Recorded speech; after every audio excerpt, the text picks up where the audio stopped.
You're listening to Combat Radio with Ethan Dettenmaier, right here on LA Talk Radio. Ladies and gentlemen, right now I'm going to actually try something technical, and most of you know that that comes with a serious roll of the dice. But if I can manage this, we're going to be connected, patched into one of the great architects of, I guess, living entertainment in a sense, a man who is responsible for, well, he's worked on everything from Disney's Peter Pan, he was an animator, to design work on the Haunted Mansion, Tiki Room. It's a Small World. He's the author of a rather brilliant book called It's Kind of a Cute Story that he co-wrote with Jeff Heinbach. And, well, he's brilliant. He's a Disney legend. We're going to try and get in touch right now with Mr. Rolly Crump. Here we go. So here it goes. See how this works. Oh, man, it's dialing. Holy shit, I may have pulled this off. What's dialing? It's when the system calls him because he's not in town. So, hello? Hi, I'm calling for Mr. Rolly Crump, please. Yes, you're talking to Rolly Crump. Hey, how are you, Mr. Crump? It's Ethan here with Combat Radio. I'm fine, sir, and a good morning to you. Good morning. You're actually on. My honorary co-host for the moment is Harrison. Okay. Harrison Ellenshaw is with us, son of the great Peter Ellenshaw. Uh-huh. He's going to join us for this conversation, and I know you were on the lot the same time as his father, another artist. And, yeah. So I figured, if we're going to talk history, he's as good as a contributor as it gets with the actual Disney lore. But I had already introduced you prior to dialing you up. We're all very impressed with what you've done and what your contributions were as an artist. I spoke to you for a bit last night and told you how impressed I was with you as a person, because when you started at Disney, the story was that they offered you something like $30 a week, and you had to work weekends doing like manhole covers or real work. To kind of get started. But if you could do me a favor and take us through, your first meeting with Walt Disney and what got you started with the studio. Okay. Excuse me for just a second. I'll take a drink of water here.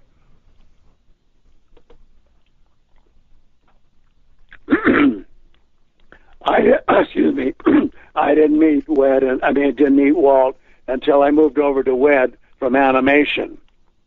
And they decided, they invited me to join WED, and I was thrilled about it because I was aware of what WED was doing as far as Disneyland goes, even though I was in animation. So I was invited to meet Walt. And I walked in, and Walt shook my hand. He says, it's a pleasure to have you on board, Roland. And I said, thank you, sir. It's a pleasure to meet you, Mr. Disney. And Walt said, no, Rolly. He called me Roland. He says, it's Walt, and don't you forget it. I said, okay, fine, I'll do that. So the first few meetings I had with Walt, I was Roland. And then one meeting, I became Owen. He says, Owen? And I said, yes. And I thought, that's okay. He can change my name if he wants. And what it was that there was another writer on live action called Owen Crump. So I think Walt got my name mixed up with Owen Crump. So I was Owen for a while in a few meetings. And then one day, I became Orland. He says, Orland, I want you to do this, I want you to do that. And I thought, fine, if he wants to change my name, feel free. So I was Orland for a while. In fact, a lot of the guys I worked with way back then still call me Orland. It kind of became my nickname. And then, of course, the coup de grace was I was in a meeting on the Haunted Mansion with he and Yale Gracie, and Walt turned to Yale and said, Yale, I want you and what's his name here to work on the Haunted Mansion. So then I became what's his name.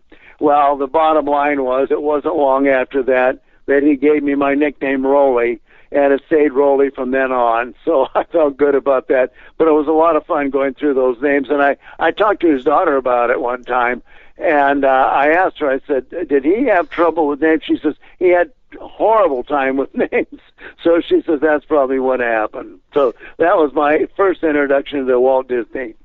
It's one of the things in your book. Your book comes across the book. It's Kind of a Cute Story that you co-wrote with Jeff Heinbach.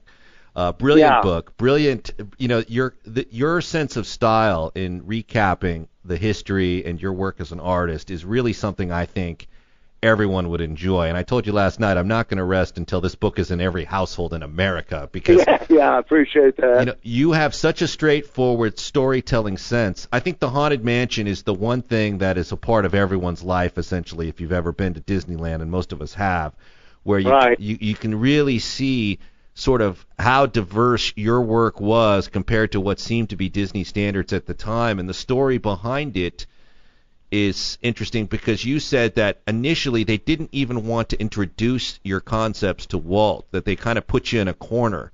And Right. Yeah, that was all the weird sketches I did.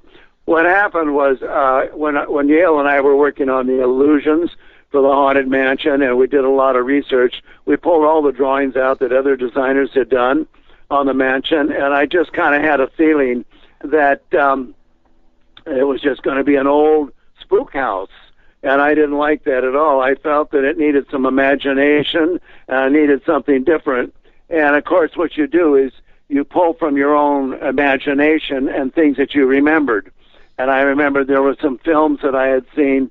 One was A Beauty and the Beast that was produced in France back around 1949. And in there, the beast was like a big lion, and he lived in this gigantic big castle.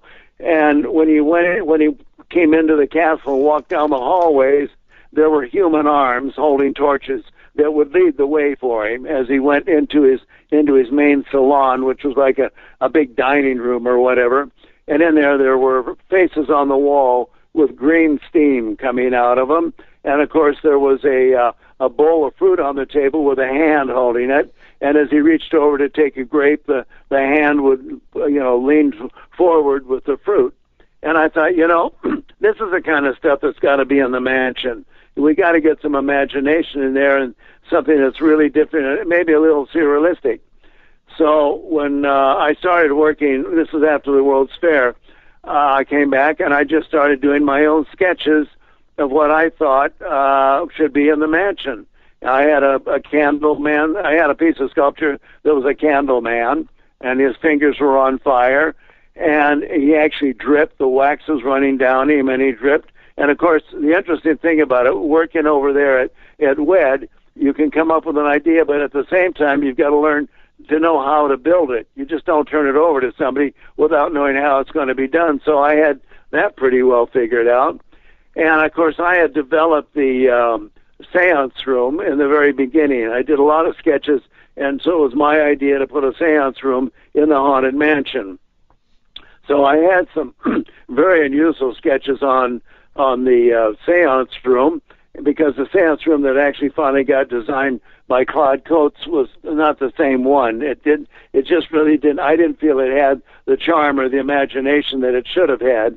So that all of a sudden became part of the weird drawings I was doing. I actually had a chair that would stand up and talk to you, and I had a coffin clock. It was a big coffin made into like a grandfather clock.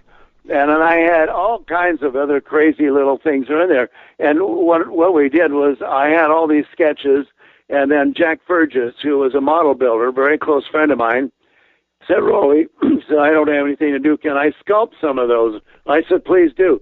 So he built a little model of everything that I was drawing. So we had quite a table of what we were going to present. And at that particular time, it was just something that was going to be in the mansion. And so we did have a presentation to Walt, and all the guys had their stuff up on the walls and everything, and management decided that maybe my stuff should be over in the corner because nobody really cared for what I did. And so the meeting went on for about 3 hours, and finally Walt said, is that it? And they said, yeah. And he says, well, what's this stuff over here in the corner? And they said, well, that's something Rolly did. And he said, what is it that Rolly did? And they said, you better ask him. We don't know. So that was kind of cute. So he said, Roland. He said, Rolly. He says, what is it? And I said, I don't know. So we both pushed our chairs over. They were on wheels over to the table with all the sculpturing little models and all my drawings and everything. And I took him through it, and I explained to him. I said, I think we need more surrealistic, imaginative stuff in there. So he said, yeah, but how are you going to use it? And I said, I don't know. I said, it needs to be placed in there some way or another. Maybe it becomes part of the architecture or whatever. And Walt said, yeah, but how are you going to use it? Well, we went back and forth for about 5 or 6 minutes about, I don't know how you're going to use it. So finally Walt stood up and he says, I'm going home now. I'm out of here. And he got up and left.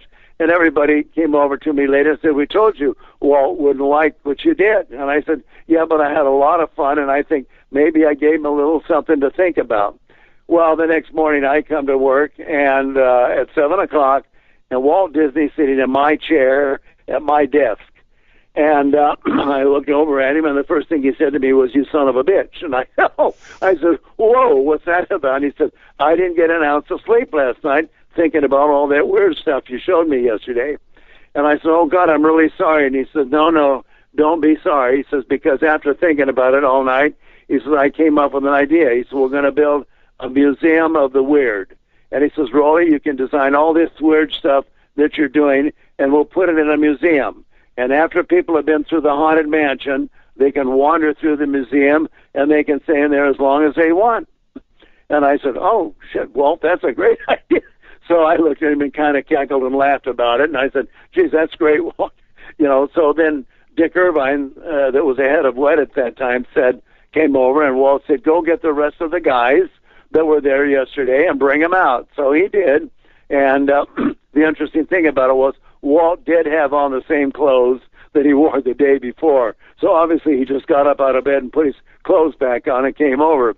Anyway, Dick brought in all these other guys, all the other designers and everything, and he took them through what he felt was a Museum of the Weird. He spent a good 40 minutes explaining what the Museum of the Weird would be. And then he said to him, he said, now, what we'll do is we'll build the mansion, but he says, we'll put Rolly in charge of building the museum. He says, now I'm going to go home and go to bed. So that was the little story between Walt and I about how the Museum of the Weird came from, because basically it was his idea. And it was kind of neat, because working with him, he'd always throw something on the table to help you go to the next step further up. So I was really excited about that. That's one of those rare occasions where you go, yes, Walt Disney just called me a son of a bitch. Yeah, yeah, he did. Yeah, he was kind of cute.